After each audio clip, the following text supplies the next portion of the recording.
Hello दोस्तों, तो फिर से स्वागत हमारे एक और वीडियो में।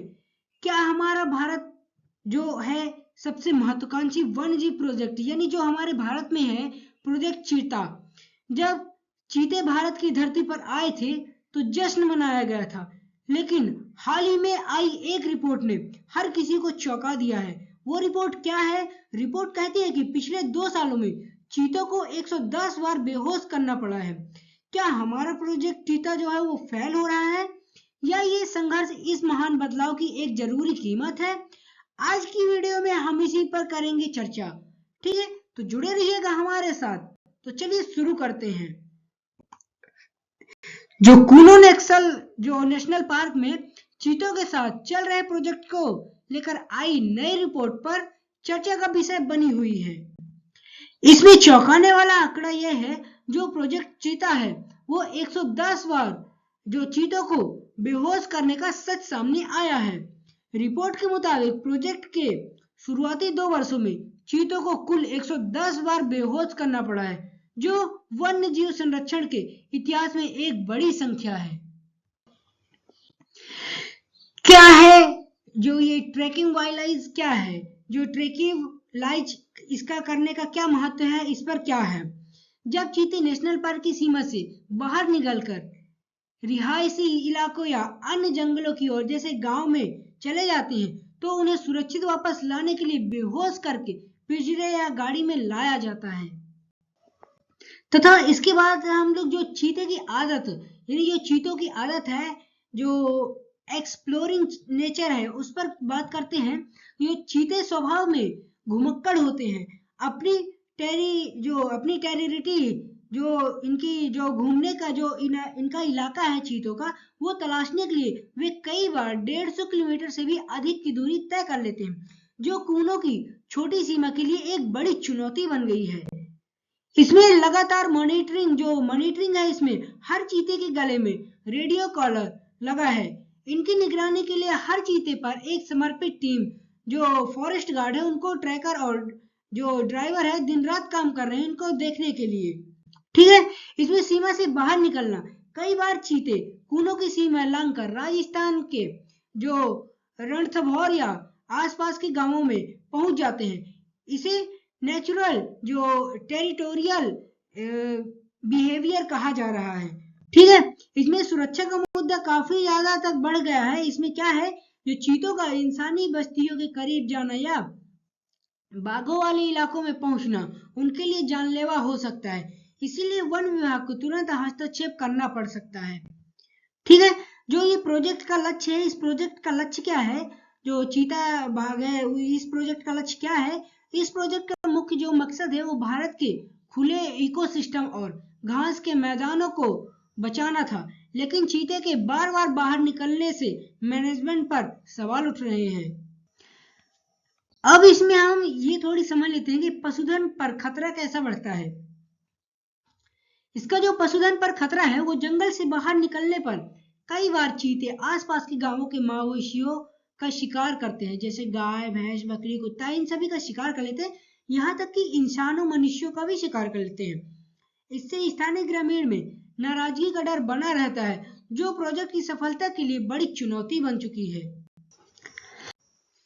क्या यह रिवाइल्डिंग है या नहीं है?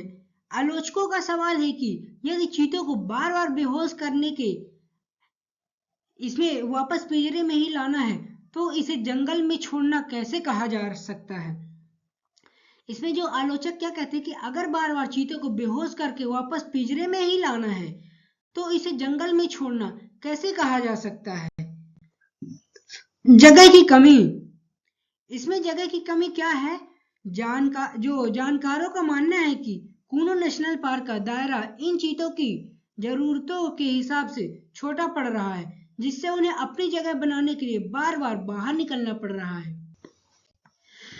अब इसमें नई उम्मीद, बन्नी ग्रासलैंड है, कूनों पर दबाव कम करने के लिए अब गुजरात के बन्नी ग्रासलैंड को चीते के लिए एक नए घर के रूप में तैयार किया जा रहा है, जिसकी रिपोर्ट भी आ चुकी है। हाल ही में चीतों की बढ़ती संख्या। अब इसमें जो बात आती है वो बढ़ती संख्या की क्या है? इन सभी चुनौतियों के बावजूद भारत में पैदा हुए जो शावकों और बाहर से आए चीतों को मिलाकर इनकी संख्या अब 57 तक पहुंच गई है, जिससे सरकार एक बड़ी सफलता मानती है। वैज्ञानिक चिंताएं क्या कहती है? कई वन्यजीव विशेषज्ञों का कहना है कि प्रोजेक्ट की प्लानिंग में कैरिंग कैपेसिटी, कितने जानवर एक जगह पर रह सकते हैं, का उसका आंकलन सही नहीं था।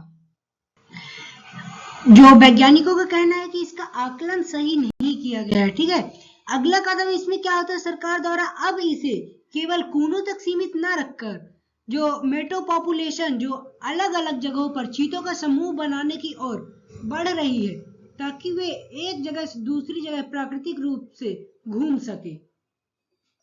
सरकार का यह जो कदम है काफी अहम है।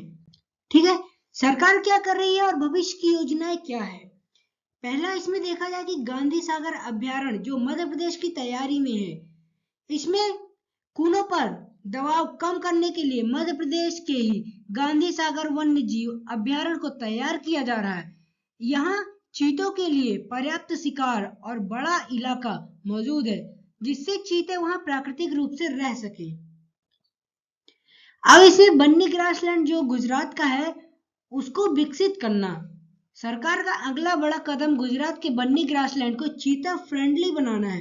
विशेषज्ञों का मानना है कि चीते खुले घास के मैदानों में ज्यादा सहज रहते हैं और बन्नी उनके लिए एक आदर्श प्राकृतिक आवास साबित हो सकता है। तो अगर आप लोग अभी तक हमारे वीडियो पे जुड़े हुए हैं तो सब्सक्राइब कर दीजिए, वीडियो को लाइक कर दिए, एक प्यारा सा कमेंट जरूर करिए। ठीक है, इसमें जो मेटो पॉपुलेशन मैनेजमेंट वो क्या कहता है? सरकार अब एक ही जगह पर सारे चीते रखने के बजाय उन्हें अलग अलग सुरक्षित क्षेत्रों में बांटने की नीति पर काम कर रही है। अब इसमें जो इससे चीतों का एक समूह है वो दूसरे समूह के संपर्क में रह सकता है और उनकी बर्बादी स्वस्थ बनी रहती है। जो उनकी आबादी है आबादी और स्वास्थ्य जो उनकी बनी रहती है। इसमें इको डेवलपमेंट और स्थानीय भागीदारी। चीतों के बाहर निकलने पर मवेशियों को नुकसान होने से रोकने के लिए सरकार स्थानीय ग्रामीणों के साथ मिलकर काम कर रही है। ग्रामीणों को मुआवजा देने की प्रक्रिया तेज की गई है और उन्हें चीता मित्र के रूप में जागरूक किया जा रहा है, ताकि वे चीतों को नुकसान न पहुंचाएं। इसके साथ ही देखें इको ब्रिज और गलियारे। भविष्य में चीतों को एक जंगल से दूसरे जंगल जाने के लिए सुरक्षित गलियारे विकसित करने की योजना है, ताकि उन्हें सड़कों या इंसानी बस्तियों के बीच न फंसना पड़े। इसका जो लगातार जो निगरानी है वो सरकार ने चीता टास्क फोर्स का गठन किया है, जो हर एक चीते की मूवमेंट पर नजर रखनी है। जो ये हर एक चीते के मूवमेंट पर चीता क्या कर रहा है उसके हर एक मूवमेंट पर सरकार जो है वो नजर रखती है। रेडियो कॉलर के साथ साथ अब ड्रोन और सैटेलाइट ट्रैकिंग का भी उपयोग भी बढ़ाया गया है। इसी के साथ शिकार की संख्या जो है वो बढ़ा दिया गया है। ठीक है, जिस जगह पर चीते छोड़े जा रहे हैं वहां चीतल और अन्य छोटे जानवरों की संख्या बढ़ाई जा रही है, ताकि चीतों को भोजन की तलाश में जंगल की सीमा से बाहर न जाना पड़े। इसमें अंतरराष्ट्रीय सहयोग क्या निकल के आता है?